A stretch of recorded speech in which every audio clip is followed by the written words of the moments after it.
Hey guys, welcome back to our channel quest for knowledge. आज हम class 12 का part 7 भोला राम का जीव पढ़ने जा रहे हैं, जिसके लेखक हरिशंकर परसाई है। आइए पहले लेखक परिचय पढ़ते हैं। हरिशंकर परसाई जी हिंदी के सर्वश्रेष्ठ हास्य व्यंग्य लेखक है। आपका जन्म मध्य प्रदेश के होशंगाबाद जिले के जमानी नामक गांव में 22 अगस्त 1924 ईस्वी को हुआ था।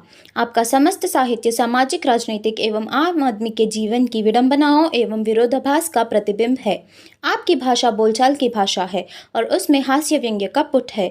20 अगस्त 1995 ईस्वी को आपका स्वर्गवास हुआ।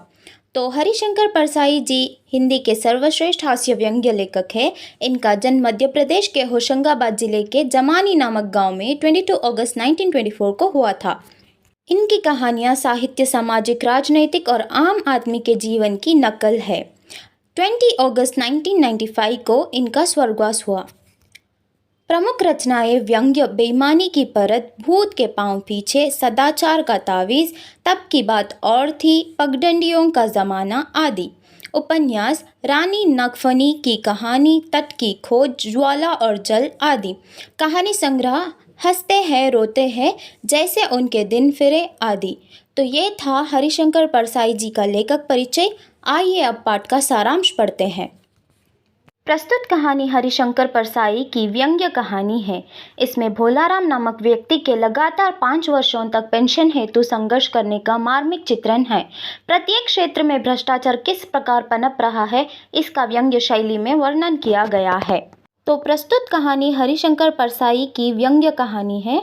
इसमें भोलाराम नाम के व्यक्ति ने कैसे लगातार 5 वर्ष अपने पेंशन के लिए संघर्ष किया है, इसका चित्रण हुआ है और हर एक क्षेत्र में कैसा भ्रष्टाचार पनप रहा है, इसका व्यंग्य शैली में वर्णन किया है। भोलाराम जबलपुर के घमापुर मोहल्ले का निवासी है। उम्र लगभग 60 वर्ष है। उसकी एक पत्नी, 2 लड़के और 1 लड़की है। सरकारी नौकर था। 5 साल पहले रिटायर हो गया था। मकान का किराया बाकी था। मकान मालिक घर से निकालने वाला था। इतने में भोलाराम चल बसा। पेंशन नहीं मिल रही थी। सरकारी कर्मचारी और भ्रष्टाचारी अधिकारियों के कारण ये सब हुआ था। व्यंग्य शैली में बताया गया है कि भोलाराम का जीव सरकारी पेंशन फाइलों में अटका हुआ है। तो भोलाराम जबलपुर के घमापुर मोहल्ले का निवासी था। उसकी उम्र लगभग 60 वर्ष थी और उसकी एक पत्नी, 2 लड़के और 1 लड़की थी। वह एक सरकारी नौकर था। 5 साल पहले वो रिटायर हो गया था। मकान का किराया भी उन्होंने नहीं दिया था, इसलिए मकान मालिक उनको घर से निकालने वाला था। इतने में भोलाराम चल बसा। पेंशन भी नहीं मिल रही थी। सरकारी कर्मचारी और भ्रष्टाचारी अधिकारियों के वजह से ये सब हो रहा था। व्यंग्य शैली में बताया गया है कि भोलाराम का जीव अभी भी सरकारी पेंशन फाइलों में ही अटका हुआ है। कहानी के मध्य में समाज के विभिन्न क्षेत्रों में किस प्रकार से रिश्वतखोरी बढ़ती जा रही है, इसका सजीव चित्रण किया गया है। सरकारी धन कैसे भ्रष्ट अधिकारी हड़प जाते हैं और गरीब कमज़ोर व्यक्ति इसका शिकार होते हैं, इसका वर्णन है।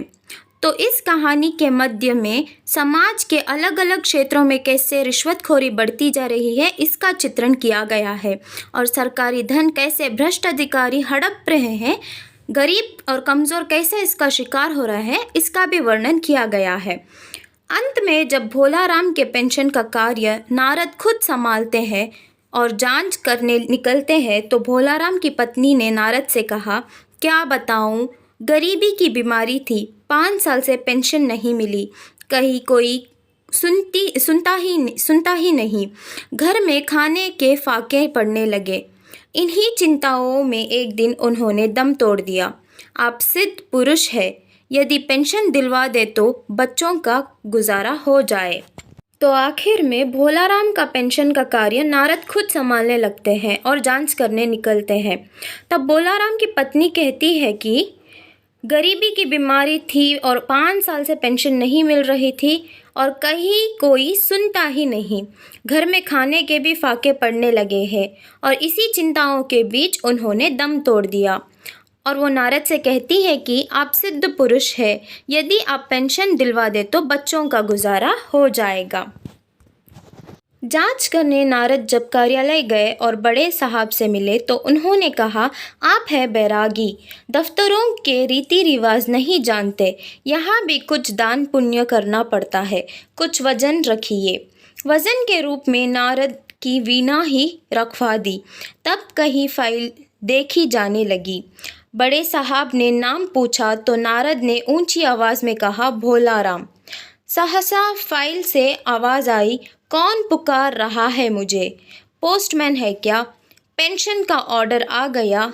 नारद ने कहा, क्या तुम भोलाराम के जीव हो? फाइल से आवाज़ आई, हाँ। तो जांच करने नारद कार्यालय गए थे और वहाँ बड़े साहब से मिले तो बड़े साहब ने बोला, आप अजनबी हैं, दफ्तरों के रीति रिवाज नहीं जानते हैं। यहाँ भी कुछ दान पुण्य करना पड़ता है, कुछ वज़न रखिए, ऐसे कहा बड़े अधिकारी ने।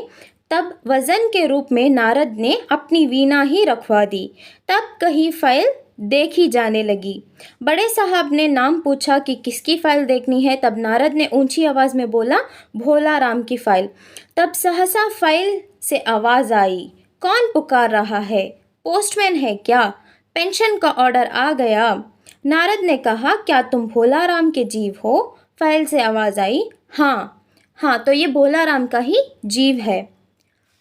तो ये थी भोलाराम का जीव की कहानी। धन्यवाद। Like, share and subscribe.